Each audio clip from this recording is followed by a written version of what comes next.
ನಮಸ್ಕಾರ. ನಾನು ಹೇಳಿದಂತೆ ನಿಮಗೆ ಇಲ್ಲಿರುವಷ್ಟು ದಿನವೂ ಕೂಡ ಅಯೋಧ್ಯೆಯ ಭಿನ್ನ ಭಿನ್ನ ಸ್ಥಳಗಳನ್ನು ಪರಿಚಯಿಸುವಂತ ಪ್ರಯತ್ನ ಮಾಡ್ತೀನಿ ಅಂತ. ಅಫ್ಕೋರ್ಸ್ ನೀವು ಚಾನೆಲ್ಗಳಲ್ಲಿ ತುಂಬಾ ಬಾರಿ ನೋಡಿರುವಂತ ಬಹುತೇಕ ಎಲ್ಲ ಚಾನೆಲ್ಗಳು ತೋರಿಸಿರುವಂತ ಒಂದು ಸಂಗತಿಯನ್ನು ನಾನು ಹಂಚಿಕೊಳ್ತೀನಿ. ಯಾಕೆಂತಂದ್ರೆ ಬಹಳ ಸುಂದರವಾಗಿರುವಂತ ಜಾಗ ಇದು ಅನ್ನೋ ಕಾರಣಕ್ಕೋಸ್ಕರ, ಮತ್ತು ಈ ಜಾಗದಲ್ಲಿ ನಿಂತರೆ ಒಂದು ತರ ಅಯೋಧ್ಯೆಯ ಮ್ಯಾಪ್ ನೋಡದಂತೆ ಅನ್ಸುತ್ತೆ. ನೀವು ಗೂಗಲ್ ಮ್ಯಾಪ್ ಅಲ್ಲಿ ಅಥವಾ ಡ್ರೋನ್ ಹಾಕೊಂಡು ನೀವು ನೋಡಿದ್ರೆ ಹೆಂಗ್ ಕಾಣುತ್ತೋ ಆ ತರದ ಜಾಗ ಇದು ಅಂತ ನನ್ಗೆ ಅನ್ಸುತ್ತೆ. ಈ ಕಾರಣಕ್ಕೋಸ್ಕರ ಇಲ್ಲಿ ಬಂದಿದ್ದೀನಿ. ಇಲ್ಲಿ ರಾಮನ ಜನ್ಮಭೂಮಿಗೆ ಹೋಗುವಂತ ರಸ್ತೆಯನ್ನ, ಧರ್ಮ ಮಾರ್ಗವನ್ನ ಮತ್ತು ಲತಾ ದೀದಿಯವರ ಆ ಚೌಕವನ್ನ ಅಷ್ಟನ್ನು ನೋಡ್ಲಿಕ್ಕೆ ಸಿಗುವಂತ ಅಪರೂಪದ ಜಾಗ. ಹೀಗಾಗಿ ನಾನು ಈ ಜಾಗಕ್ಕೆ ಬಂದು ನಿಂತ್ಕೊಂಡಿದ್ದೀನಿ. ಇನ್ ಮುಂದೆ ಇನ್ನೇನು ಮುಂದಿನ ಕೆಲಸ ಆಗ್ಬೇಕು, ಅದಕ್ಕಿಂತ ಮುಂಚಿತವಾಗಿ ಇದೊಂದು ಜಾಗ ನಾನು ಸುಮ್ಮನೆ ನಿಮಗೆ ಪ್ರತಿಯೊಂದನ್ನು ತೋರಿಸ್ತೀನಿ. ಇದು ಯಾವ ತರದ ಜಾಗ ಅಂತಂದ್ರೆ, ಈ ಹಂತದಲ್ಲಿ ಅಲ್ಲಿ ನಿಮ್ಗೆ ದೂರದಲ್ಲಿ ಕಾಣ್ತಾ ಇರೋದು ಲತಾ ದೀದಿಯವರ ಚೌಕ. ಈ ಚೌಕ ಒಂದ್ ರೀತಿ ಹೇಗಾಗಿದೆ ಅಂತಂದ್ರೆ, ಒಂದೇ ಮಾತಿನಲ್ಲಿ ಹೇಳಬೇಕು ಅಂತಂದ್ರೆ ಒಂದು ಸೆಲ್ಫಿ ಸ್ಪಾಟ್ ಆಗ್ಬಿಟ್ಟಿದೆ. ಸರಿಸುಮಾರು ಪ್ರತಿನಿತ್ಯ ಯಾರ್ಯಾರು ರಾಮ ಮಂದಿರಕ್ಕೆ ಬರಬೇಕು ಅನ್ಕೊಳ್ತಾರೋ ಅವರಲ್ಲಿ ಬಹುತೇಕರು ಇಲ್ಲಿಗೆ ಬಂದು ಹೋಗ್ತಾರೆ ಅನ್ನೋದು ಎಲ್ರಿಗೂ ಗೊತ್ತಿರಬಹುದಾಗಿರುವಂತ ಸಂಗತಿ. ಆನಂತರ ಈ ಭಾಗ, ಅದರ ಎದುರಿಗಿನ ಭಾಗದಲ್ಲಿ ರೋಡ್ ಡಿವೈಡ್ ಆಗುತ್ತೆ. ನೀವಲ್ಲಿ ನೋಡಿದ್ರೆ ಗೊತ್ತಾಗುತ್ತೆ, ಒಂದು ವಿ ಶೇಪಿನ ರೋಡ್ ಹೋಗುತ್ತೆ. ಒಂದು ರೋಡನ್ನ ರಾಮಪಥ ಅಂತ ಕರೆದಿದ್ದಾರೆ, ಇನ್ನೊಂದನ್ನ ಧರ್ಮಪಥ ಅಂತ ಕರೆದಿದ್ದಾರೆ. ರಾಮಪಥಕ್ಕೆ ಇಲ್ಲಿಂದ ನಾವು ಕನೆಕ್ಟ್ ಆಗ್ಬೋದು. ಈ ಬಸ್ ಏನ್ ಹೋಗ್ತಿದೆಯೋ ಇಲ್ಲಿಂದ ರಾಮಪಥಕ್ಕೆ ಕನೆಕ್ಟ್ ಆಗ್ಬೋದು, ಅದು ಜನ್ಮಭೂಮಿಯ ಕಡೆಗೆ ಹೋಗುತ್ತೆ. ಆಮೇಲೆ ಈ ಕಡೆಗೆ ಬಂದ್ರೆ ಇದು ಧರ್ಮಪಥ. ಈ ಧರ್ಮಪಥ ಎಷ್ಟು ಸುಂದರವಾಗಿ ಮಾಡಿದ್ದಾರೆ ಅಂತಂದ್ರೆ, ಆ ಧರ್ಮಪಥದಲ್ಲಿ ನಡೆಯೋದೇ ಚಂದ. ಅಫ್ಕೋರ್ಸ್ ಧರ್ಮಪಥದಲ್ಲಿ ಪ್ರತಿಯೊಬ್ಬರು ನಡಿಬೇಕು ಅಂತ, ಆದರೆ ಈ ಧರ್ಮಪಥ ಅವರು ಬಹಳ ಸುಂದರವಾಗಿ ಅದನ್ನ ರೂಪಿಸಿದ್ದಾರೆ. ಅದನ್ನು ನೋಡುವಾಗ ಬಹಳ ಖುಷಿ ಅನ್ಸುತ್ತೆ. ಪ್ರತಿಯೊಂದು ಮಾರ್ಗದ ಆ ಕಂಬಗಳ ಮೇಲೂ ಜೈ ಶ್ರೀರಾಮ್ ಅನ್ನುವಂಥ ಘೋಷಣೆಗಳಿವೆ. ಭಿನ್ನ ಭಿನ್ನ ಭಾಷೆಗಳಲ್ಲಿ ಈ ಧರ್ಮಪಥದ ಕುರಿತಂತೆ ವಿವರಗಳನ್ನು ಬರೆದಿಟ್ಟಿದ್ದಾರೆ. ಇಲ್ಲಿ ನೀವು ನಡೀತಾ ಹೋದ್ರೆ ಒಂದು ಯಾವುದೋ ಒಂದು ಬೇರೆ ಲೋಕಕ್ಕೆ ಹೋದಂತೆ. ಅಂಡ್ ನಂಗೆ ಬಹಳ ಖುಷಿ ಅನ್ಸಿದ್ದು, ಈ ರಸ್ತೆಗಳನ್ನ, ಇಲ್ಲಿನ ಇದೊಂದು ರಸ್ತೆಯನ್ನಲ್ಲ, ಎಲ್ಲ ರಸ್ತೆಗಳನ್ನ ಹೇಗೆ ಕ್ಲೀನ್ ಮಾಡಿಡ್ತಾ ಇದ್ದಾರೆ ಅಂತಂದ್ರೆ, ಇಷ್ಟೆಲ್ಲ ಜನ ಬಂದು ಹೋಗ್ತಾರಲ್ಲ, ಅಲ್ಲಿ ಗಲೀಜು ಅನ್ನೋದು ನಿಮ್ಗೆ ಕಾಣದೇ ಇರೋ ತರ ಇಲ್ಲಿನ ನಗರ ಪಾಲಿಕೆ ಇದನ್ನ ಮೇಂಟೈನ್ ಮಾಡಿದೆ. ಡೋಂಟ್ ಥಿಂಕ್ ಹಬ್ಬ ಇದೆ ಆ ಕಾರಣಕ್ಕೋಸ್ಕರ ಹಿಂಗೆಲ್ಲ ಮಾಡಿದ್ದಾರೆ ಅಂತ ನೀವೇನು ಭಾವಿಸುವಂತ ಅಗತ್ಯ ಇಲ್ಲ. ಈ ಭಾಗದಲ್ಲಿ, ಅದು ಕಾಶಿ ಆಗ್ಲಿ ಅಯೋಧ್ಯೆ ಆಗ್ಲಿ, ಅಯೋಧ್ಯೆ ನಾನು ಈಗ ನೋಡ್ತಾ ಇದ್ದೀನಿ, ಅದು ಬೇರೆ ಪ್ರಶ್ನೆ. ಆದ್ರೆ ನಾನು ಕಾಶಿಗೆ ಹೋದಾಗ್ಲೂ ನೋಡಿದ್ದೀನಿ. ಕಾಶಿಯಲ್ಲಿ ಪ್ರಧಾನಮಂತ್ರಿಗಳು ಬರ್ತಾರೋ ಮುಖ್ಯಮಂತ್ರಿಗಳು ಬರ್ತಾರೋ ಗೊತ್ತಿಲ್ಲ, ಆದರೆ ಪ್ರತಿಯೊಬ್ಬ ಭಕ್ತನನ್ನು ಕೂಡ ಪ್ರಧಾನಮಂತ್ರಿ ಮುಖ್ಯಮಂತ್ರಿ ಅಂತ ಟ್ರೀಟ್ ಮಾಡಿ ಅಲ್ಲಿ ಆ ವ್ಯವಸ್ಥೆಯನ್ನು ಮಾಡೋದಿದೆಯಲ್ಲ, ಅಷ್ಟು ಸ್ವಚ್ಛವಾಗಿಡೋದಿದೆಯಲ್ಲ, ಅದು ಬಹಳ ವಿಶೇಷವಾಗಿರುವಂಥದ್ದು. ಆ್ಯಂಡ್ ನೀವು ಉದ್ದಕ್ಕೂ ಕೂಡ ಈ ರಸ್ತೆಯಲ್ಲಿ ನಡೆಯುವಾಗ ಒಂದು ಯಾವುದೋ ರಾಯಲ್ ಟ್ರೀಟ್ ಅಂತ ಖಂಡಿತವಾಗಿಯೂ ಹೇಳ್ಬೋದು. ಅಷ್ಟು ಸುಂದರವಾಗಿದೆ. ಇಲ್ಲಿ ಎಲ್ಲ ಭಾಷೆಗಳಲ್ಲೂ ಕೂಡ ಇದನ್ನ ಹಾಕಿದ್ದಾರೆ. ಕನ್ನಡದಲ್ಲೂ ಇದೆ, ಅನೇಕ ಕಡೆಗಳಲ್ಲಿ ಕನ್ನಡದಲ್ಲೂ ಕೂಡ ಇದನ್ನ ಹಾಕಿದ್ದಾರೆ. ಭಿನ್ನ ಭಿನ್ನ ಬೋರ್ಡ್ಗಳಲ್ಲಿ ಇದು ನೋಡ್ಲಿಕ್ಕೆ ನಮ್ಗೆ ಸಿಗತ್ತೆ.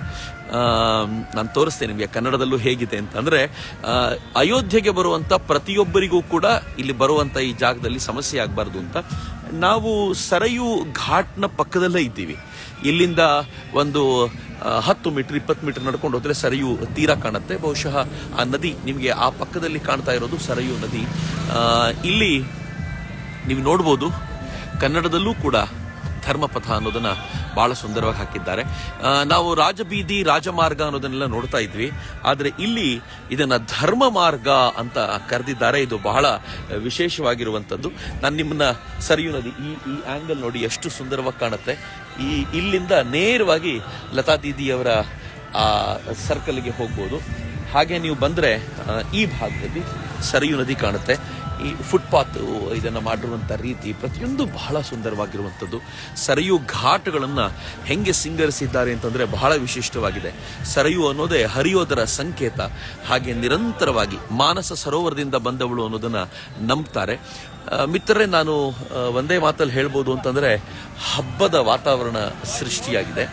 ಆನಂತರ ಈ ಲೈಟ್ ಕಂಬಗಳನ್ನು ನನ್ನೆಯಿಂದ ನೋಡ್ತಾ ಇದ್ದೀನಿ. ಪ್ರತಿಯೊಂದನ್ನು ಕೂಡ ಬಹಳ ಸುಂದರವಾಗಿ, ಬಹುಶಃ ನಂಗೆ ಗೊತ್ತಿಲ್ಲ ನೀವು ಯಾರಾದರೂ ಇದನ್ನು ಹೇಳಿದಾರಾ ಇಲ್ವಾ ಅಂತ, ಇಲ್ಲಿ ವೈಷ್ಣವ ಸಂಪ್ರದಾಯಕ್ಕೆ ಸಂಬಂಧಿಸಿರುವಂತ ಈ ಪರಿಕಲ್ಪನೆ ಇದೆ. ಒಂದು ಕಡೆ ರಾಮ ಬಿಲ್ಲನ್ನು ಬಿಡ್ತಾ ಇರುವಂತ ಬಿಲ್ಲಿನ ಆಕಾರದ ಲೈಟ್ ಕಂಬಗಳಿವೆ. ನಾನು ನಿನ್ನೆಯಿಂದ ಇವುಗಳನ್ನು ಗಮನಿಸ್ತಾ ಇದ್ದೀನಿ. ಎಷ್ಟು ಸೂಕ್ಷ್ಮವಾಗಿ ಪ್ರತಿಯೊಂದನ್ನು ಆಲೋಚನೆ ಮಾಡಿ ಕೆಲಸ ಮಾಡಿದ್ದಾರೆ ಅನ್ನೋದನ್ನ ನೋಡುವಾಗ ಬಹಳ ಖುಷಿ ಅನ್ಸುತ್ತೆ. ಇಲ್ಲಿನ ಕೆಲವು ಮಿತ್ರರು ನಿನ್ನೆ ಹೇಳ್ತಿದ್ದಾರೆ, ನಾನು ಏನೇನೋ ನಿಮ್ಮ ಜೊತೆ ಹಂಚ್ಕೊಳ್ತಿದ್ದೆ ನಾನು. ಒಂದು 20 ವರ್ಷಗಳಲ್ಲಿ ಏನ್ ಕೆಲಸ ಆಗಬೇಕೋ ಅದನ್ನ ಇಲ್ಲಿ ಒಂದೇ ವರ್ಷದಲ್ಲಿ ಮಾಡಿ ಮುಗಿಸಿದ್ದಾರೆ ಅಂತ. ಪ್ರಾಬಬ್ಲಿ ಒಂದ್ಸಲ ಇವೆಲ್ಲ ಮುಗಿದ ನಂತರ ಕರ್ನಾಟಕದಿಂದ ನಾವು ಎಲ್ಲ ಒಂದಷ್ಟು ಜನ ತರುಣರು ಇಲ್ಲಿಗೆ ಬರಬೇಕು. 2 ಕಾರಣಗಳಿಗೋಸ್ಕರ ಬರಬೇಕು. ಒಂದು ಧರ್ಮ ಕಾರ್ಯವನ್ನ ಮನಸ್ಸಿಗೆ ತೆಗೆದುಕೊಂಡಂತ ಒಂದು ಸರ್ಕಾರ ಧರ್ಮ ಮಾರ್ಗದಲ್ಲಿ ನಡಿಬೇಕು ಅಂತ ನಿಶ್ಚಯ ಮಾಡಿದರೆ ಹೇಗೆ ಅದನ್ನ ಸಾಕಾರಗೊಳಿಸ್ಕೊಳ್ಬಹುದು ಅಂತ. 2ನೇದು, ಒಂದು ವ್ಯವಸ್ಥೆಯನ್ನ ಬಳಸ್ಕೊಂಡು ಎಷ್ಟು ಚೆನ್ನಾಗಿ ಒಂದು ಕೆಲಸವನ್ನು ಮಾಡಬಹುದು ಅಂತ.